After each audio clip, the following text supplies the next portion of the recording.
This is Andy Purwell for Boxing Social, and I'm delighted to be joined by the savage, Sam Eggington. Sam, how are you? I'm alright, pal, yeah, I'm alright. You're looking a little tired, but I've caught you just at the end of your session, another tough day in the life of Sam Eggington. Yeah, man, Monday mornings, it doesn't matter what you do, it's always hard. What did you get up to over the weekend? I trained yesterday, light training on Sunday though, and then Saturday I had off with the kids, chilled, and enjoyed the day. John mentioned that you've kind of found a new motivation with the gym being away from the cameras now, and you're kind of wanting to come in more so, and you're coming in more on more Sundays. How has that worked out for you, and finding this new level of motivation, knowing that you're not necessarily on the camera, in front of the cameras, or with the lights on you? I'm not one for cameras and TV. I would box in my back garden, no cameras, no one watching. If I had the choice, so. I'm not really one for cameras and big crowds, and so to be able to just get on with my work, and I'm not really, I wouldn't say hassled, but no one's really that bothered whether I'm in or not. In boxing, it feels comfortable. So I'm just enjoying it. I'm getting out as much as possible. So yeah, I'm just enjoying it as it goes. We'll come on to that and your plan away from the cameras, but just to start off with, you fought only a couple of weeks ago. How do you feel to get back out there on the small hall show? Yeah, it was nice. I mean, it was on one of John's shows. We got on nice and early, on and off first 4 rounds, just to get the round in. Really, I was told to sit back, box, and try and get the rounds in. There's no real point in. I've got all the experience in the world, so I don't need to go in and try and stop every opponent that I can, because it's not worth the hassle. I need to, build on, making, getting fit for the round, making it just a natural thing to do the round. So I'm just trying to get in as much as possible and do as many rounds as possible. How did you find only boxing for 4 rounds? Because I can imagine by the time you get to the 4th round, you've only just warmed up. Yeah, it is hard. I do a few hard pads in the back before I come out. I do like 2 rounds of general pads, so that when I come out, I'm already warm, already, sort of out of breath or getting into the swing of things. So as I'm going through the rounds, it's like, I've already done 2 before even the first bell goes. And John mentioned you've got this plan of fighting away from the cameras for a while. What is it, in terms of your knowledge, how the plan's going to work out? I just, getting on TV shows that, every TV show you can. As much as I want to box so often, getting on TV shows to do it, it's not going to happen. I can't take every spot on every TV show. So I've just said to John, look, I will go on any show, and John's agreed. I mean, me and Barry, John, we've spoken. We've sort of said, look, just get on as many shows as you want, get the wins, and we'll go from there. There's no real point in hogging up TV space for a 4 rounder, like you say. I just about got warm at the end of the 4, so I'm not going to show anything. It's not going to look good for me to do it on TV. Because I'm just literally trying to get the round in and keep active. John mentioned that for maybe the next 6 to 12 months, that's the path that I see you taking, whilst you're trying to perfect new styles to your craft. How do you feel about that, possibly spending the next 6 to 12 months away from the cameras? Like I say, as long as everyone's eating in my household, I'm happy. Like I say, I just told you I would box in the back garden with no one watching, as long as you get paid for it. Do you know what I mean? You can't do it without getting paid. So as long as everyone's eating under my roof, I'm happy to do it wherever I have to. Now, obviously, you're fighting on August 3rd as well on the Steve Wood show. How regularly do you see yourself getting out there? Like I say, I boxed a couple of weeks ago, 2 weeks ago, and I'm on Steve Wood show next week. I mean, that's 7 weeks.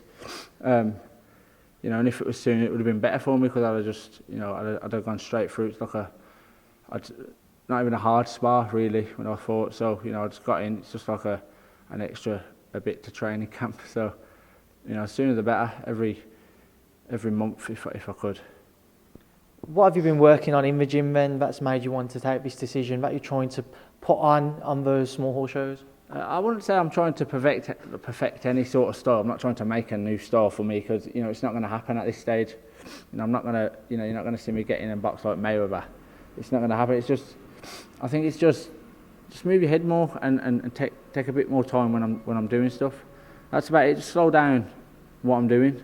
I'm not trying to bob and weave and do some Josh Kelly footwork. It's not about. That's not what I'm about.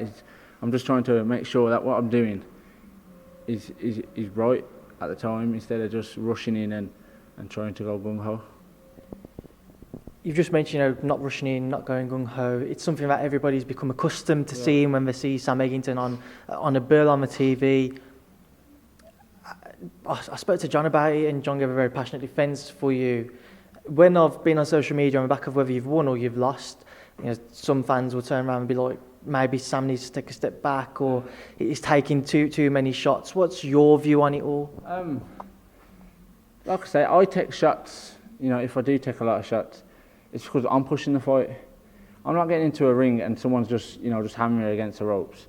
If I'm taking shots or I come out busted, bruised or bloodied up, that's because I'm pushing the fight and I'm throwing my shots. I'm not getting hit without getting hit. No one can tell me I'll stand there and take combinations without getting hold of the other kid. Do you know what I'm saying? So, I mean, a lot of people are going to say everything. Most people have never got in the ring. So, like I say, I'm not really that bothered about what people say on social media. I've done well up to now. I've had a sticky patch the last 12 months, but it's not going to go all. It's not going to be all sunlight. So we'll get through this patch and carry on. You've just mentioned, nobody's necessarily putting you up against the ropes and just throwing and landing without you throwing anything back. But that in itself, and you acknowledging it, is that kind of like a dangerous mentality at all? That you know that you are taking shots, but it's because you're throwing back that you don't see necessarily anything dangerous happening long term. I don't remember a fight where I've took X amount of shots. Liam Smith got me on the ropes. By my choice, I think, more than anything, because he was just too good centre ring. He was just too sharp for me, and obviously the African kid that I fought in Birmingham, but even that was 2 rounds, and he come with one combination. So if you count them punches, it was about 6 or 7. So other than them 2 fights, I can't think of a fight where, unless I've given him the shots, where I've stood and took combinations to the head. I can't think of one unless I've stood there and let him do it. Malinaji, I stood there and let him do a combination. Gavin, probably, I think I did. But even them fights, Gavin caught me with good singles. Never, combinations where I've, kind of, my head's been rocking back and forth. I'm going to get caught with good singles. Like I say, I'm not a bob and weave out. I do get caught with shots, but I don't stand there and get caught with combinations unless, I've sort of give it them. You've obviously been involved in boxing for a very long time now. Yeah. How much longer can you see yourself staying in the sport before maybe retirement creeps into your mind? I don't know, pal. You never know what's going to happen. I could walk out the gym and snap my ankle, it might be done. Or I could win the lottery, and you'll never see me in the gym again. But you never know. I mean, I'm comfortable at the minute and I'm enjoying it. So I don't really think about retirement as any way, really. It's not a thing that's even come into my head. So you obviously just mentioned that Liam Smith loss as well. You've had time to reflect on it. What was your thoughts now you've had that time? Like I say, I was enjoying the fight. I generally was enjoying the fight. I think it was the 5th, 6th round, but my eye was just swelling rapidly. Like I say, in the middle of the ring, it was just too sharp. I couldn't dodge a jab. I either walked through him, which, like you say, people would have slagged me for if I'd have walked at him. Or I was trying to dodge him, and every time I tried to dodge him, he was just catching him on the edge of the eye, and it was just swelling rapidly. And by the 5th, it was close shut. So, but other than the eye was swelling, I was generally enjoying the fight. I think, it was a good fight. It was to and fro. I don't think I was taking more than I was giving. I was enjoying it on the ropes. I don't think he was hammering me against the ropes. I've watched it back, and I couldn't compete mid-ring, so I was going back. So we was on the ropes, and I was enjoying the fight. I'm not to say I was winning the fight comfortably or anything like that, but I was enjoying the fight, and it could have been a better fight without the eye swelling up. You mentioned previously that you shared many rounds with him sparring.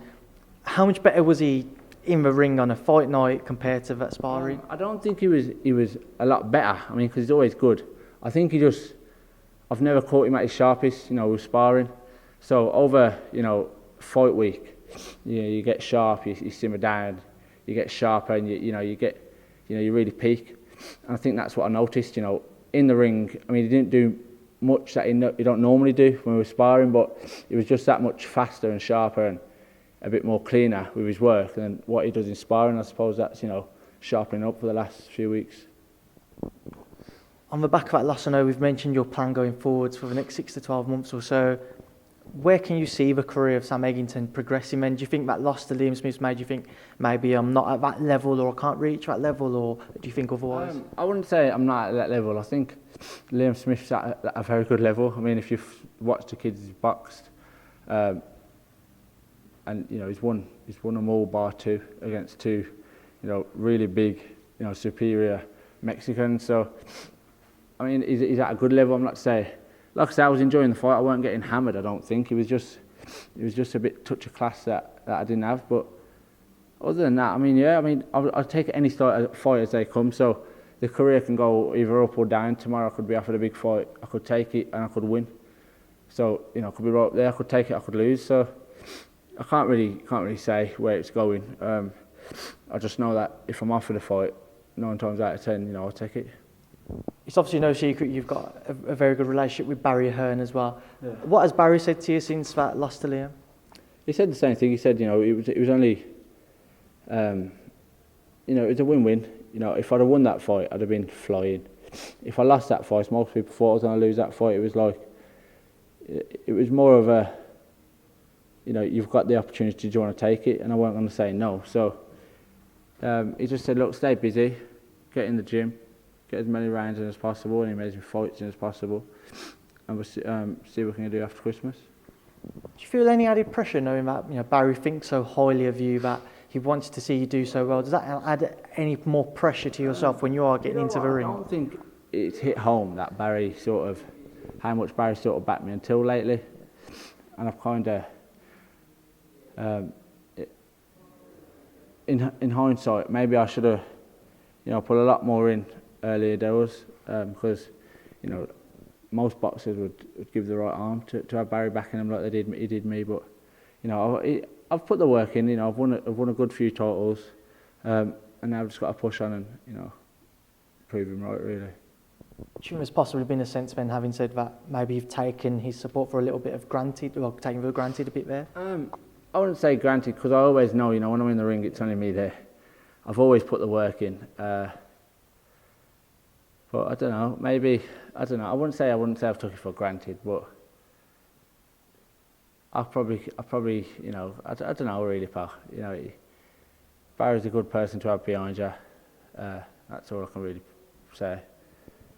I just wanted to get your thoughts on a couple of the fights going on in your old division, I should say. We'll start off this weekend, Pacquiao Furman. What are your thoughts on that one? I don't know what. I want to go for Furman. I just think he's young and he's big. I don't know. I wouldn't say. I don't want to say Pacquiao's past it, because every time someone says that, he kind of reels back the time. But I think I want to go for Furman just for the size and how younger he is, I suppose. And the fight which we're waiting for an official date and venue for, but seems to be agreed, is Sean Porter versus Errol Spence. Your thoughts on that one? I'm going to go with Spence. I think he's just, he's on a wave that, I know Porter's just won the WBC, but I think Spence is just on a wave where, he's starting to really clean up, and I think he will.